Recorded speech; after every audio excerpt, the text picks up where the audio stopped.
Bonjour à tous. Alors j'aimerais dire un deux petits mots concernant cette affaire de Champigny-sur-Marne. Alors la première chose que j'ai envie de dire, c'est je souhaite un très bon rétablissement à cette policière qui a été victime de faits vraiment violents.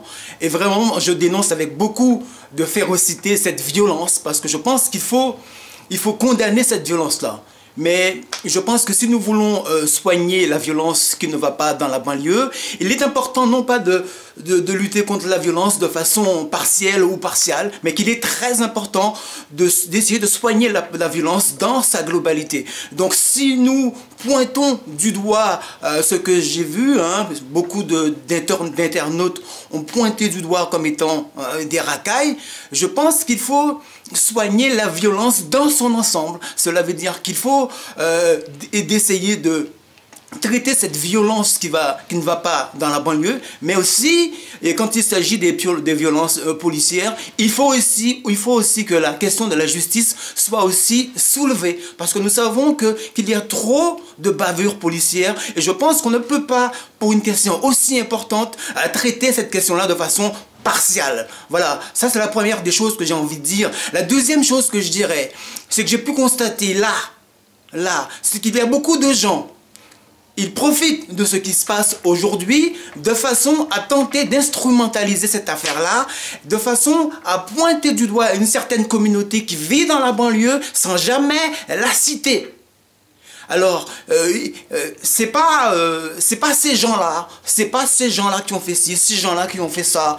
Il y a des voyous dans la banlieue, mais il y a des voyous partout.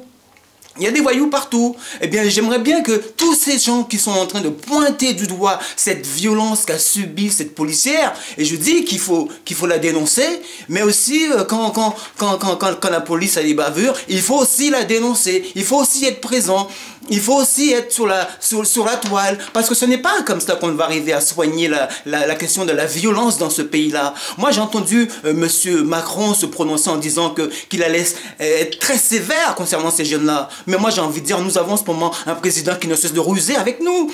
Un président qui nous a promis, soi-disant, qu'il allait rétablir la police de proximité dans la banlieue. Qu'en est-il? Il n'en est rien. Un président qui avait promis, soi-disant, de mettre une espèce de task force en place lors de la campagne présidentielle. Jusqu'à présent, qu'en est-il? On n'a rien vu. Donc, on a un président qui est dans le verbiage constamment. Et la vraie question, c'est de dire aujourd'hui quels sont les moyens de renfort et aussi des moyens qu'on doit concrètement donner à la police. Monsieur Macron ne cesse de ruser, pour ne pas dire de feinter avec les Français et aussi avec la police. Troisième chose que j'ai envie de dire, oui, il faut sévir, mais il y a une chose qu'il faut dire et qu'il ne faut pas tromper les Français. On ne peut pas faire croire aux Français qu'on va sévir pour sévir, alors que derrière ces mots-là, qu'il n'y a pas de moyens qui sont mis en place. On sait très bien que les prisons françaises sont remplies. On a d'un côté les petits jeunes voyous de la banlieue, on a deuxièmement les criminels, et on a troisièmement les fous qui ont tué, massacré plus de 230 Français il y a quelques mois. J'aimerais bien aussi que tous ces gens-là qui s'indignent, mais vraiment à fond, contre ces jeunes qu'ils traitent de racailles dans la banlieue-là, et bien que ces gens-là soient aussi présents pour s'indigner aussi il y a quelques mois quand la France allait très mal. J'aimerais aussi qu'ils soient présents. Arrêtez votre hypocrisie-là.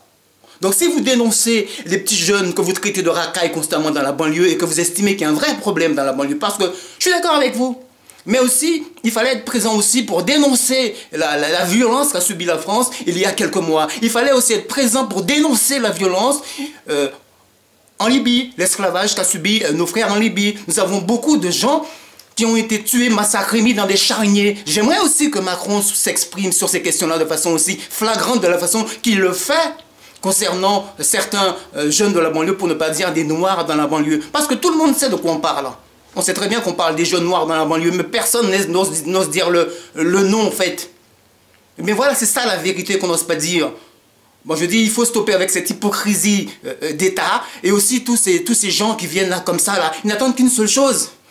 Mais ils ne comprennent pas qu'une chose, c'est que en critiquant constamment et en dénonçant, en traitant des jeunes de racailles, qui c'est qui a été le premier à parler de racailles dans ce pays-là? Un certain président que je ne vais pas nommer.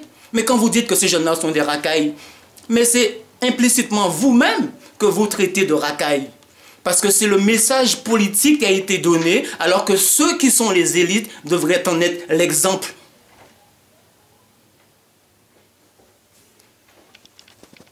Bon.